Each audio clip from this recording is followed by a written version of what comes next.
Satnam, everybody. I'm on the trail with my girl. Happy new moon in Pisces. Happy new moon in Pisces. So this new moon has this potency about something has got to go. Something has got to go.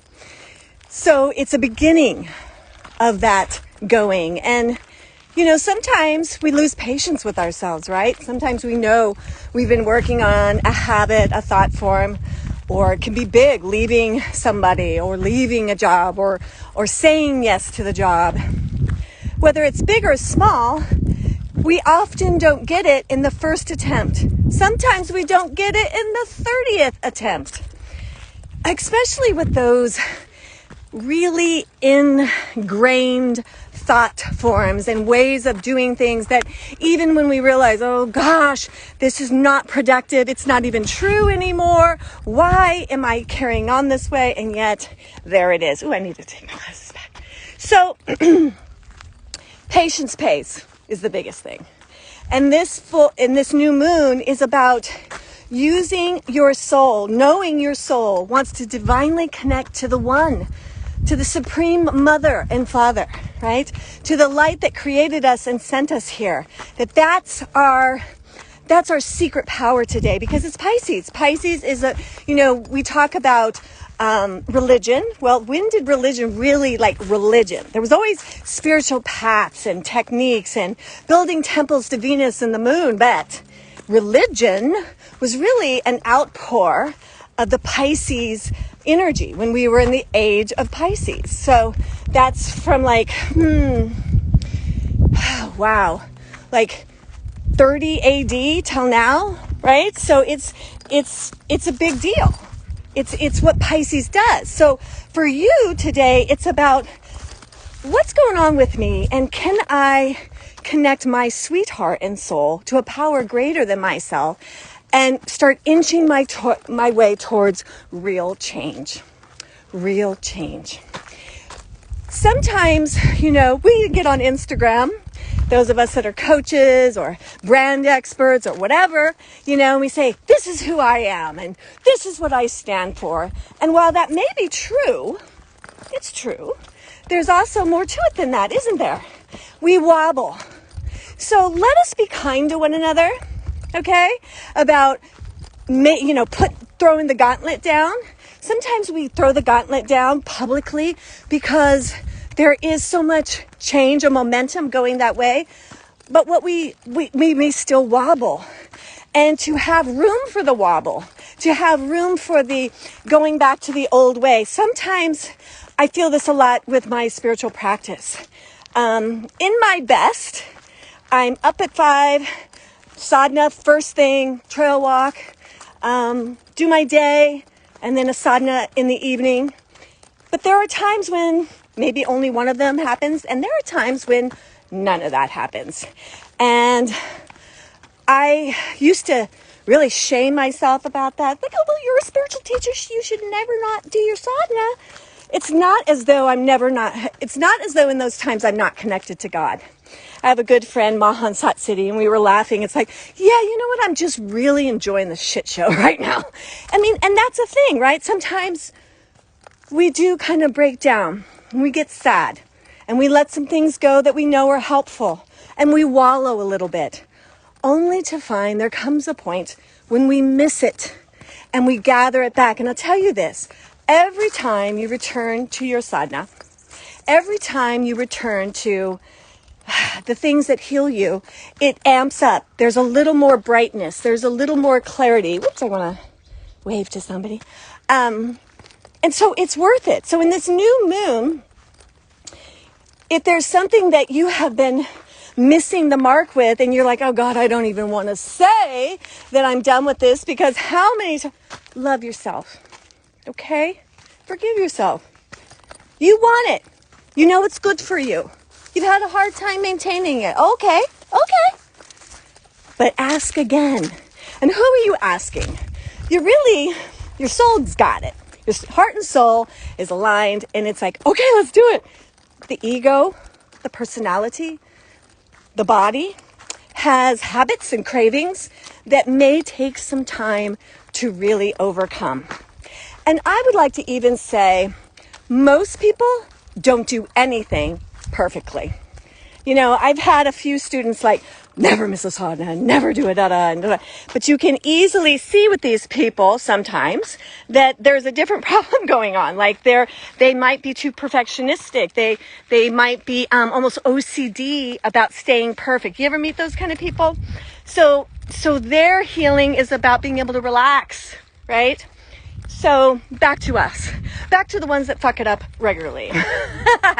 So in this new moon, it's okay. It's okay if you're like, okay, no, really, this time I'm leaving him. I'll never forget. This is like one of the most cherished moments in my life now. But at the time, it was one of the most painful. And that is when I left my first husband.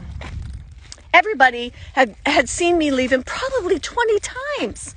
I don't think anybody believed me anymore, but I had to believe me, right?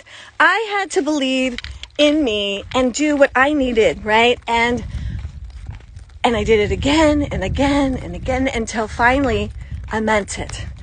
I think I always meant it. I remember even walking down the aisle thinking, oh dear, this is not good. You know, but I wasn't ready.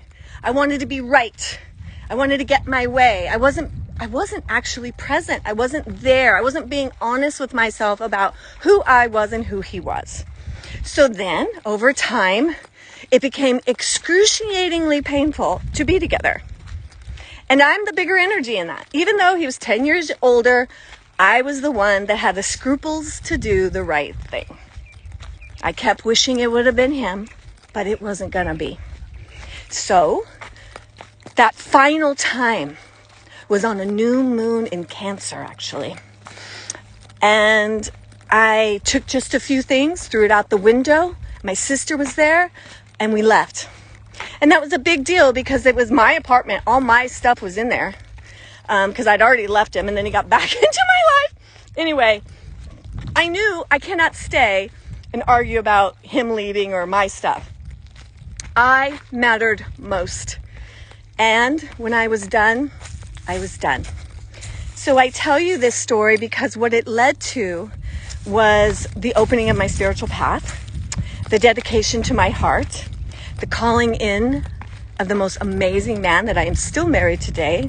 We've been together 31 years. Actually, no, 32 now. We've been married 31, together 32. What would have happened if I stopped using the moon? What would have happened if I stopped believing in me? What would have happened if I thought, I guess this is it. You're where you're going to stay, right? How sad is that? And yet, it was messy. So, Pisces is delusional a little bit. It can be a little bit missing what is really going on, but it can also be pristine and dreamy and seeing the highest qualities and not only yourself, but your life and God and where God wants to take you. And when we have that big connection to the Pisces energy, it's the ocean of emotion. That wave can literally carry you to the shores of a new life. The question is, it really comes down to this, honey. Are you ready to believe? Are you ready to believe in you? You know, sometimes the fight is we are in this wobble with a relationship and we will say, I'm leaving, but we really know we're not going to leave. And also we know we don't need to, but we're being kind of a brat.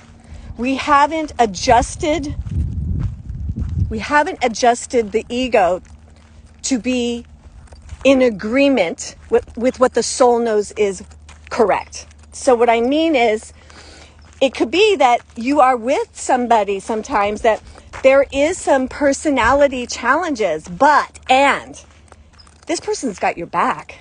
This person is honest. This person loves you. This person poses some challenges to your ego that probably need to be challenged, right? And so I want to say this. That's where I was with Tony at one point when I was younger. I'll never forget my beautiful therapist that walked me through getting off some pretty heavy drugs and out of my first marriage. And now she's looking at me and she goes, okay, so, we're going to take leaving him off the table. The next time you get in a fight, you're not allowed to say, I'm out of here. I'm done, What do you do instead, Marcia? So it all is this wild ride, really, of getting to know you. All the jobs, all the lovers, all the circumstances. And on this new moon, it's at 1 degree. 1 degree is the self-love degree. So this is about loving you. You're worth it. And if you're going to do that, if you're going to say, hey, I'm going to meet the love of my life, and you've said it so many times, you're kind of making a little throw up in your mouth, you're going to stop that and say, no, one more time. I throw in the wish to the new moon, and I deserve that kind of love. How do we know we deserve that kind of love? Well, we don't have to do anything to deserve love, first off. So you deserve it. But the hiccup can be, if you're not treating yourself well, then it's hard to have a job that is kind. To have a lover that loves you if you are not kind to yourself. So here's the thing. The moon is all about the divine feminine, all about the mama. Divine mama never says no. She just doesn't. She doesn't say no.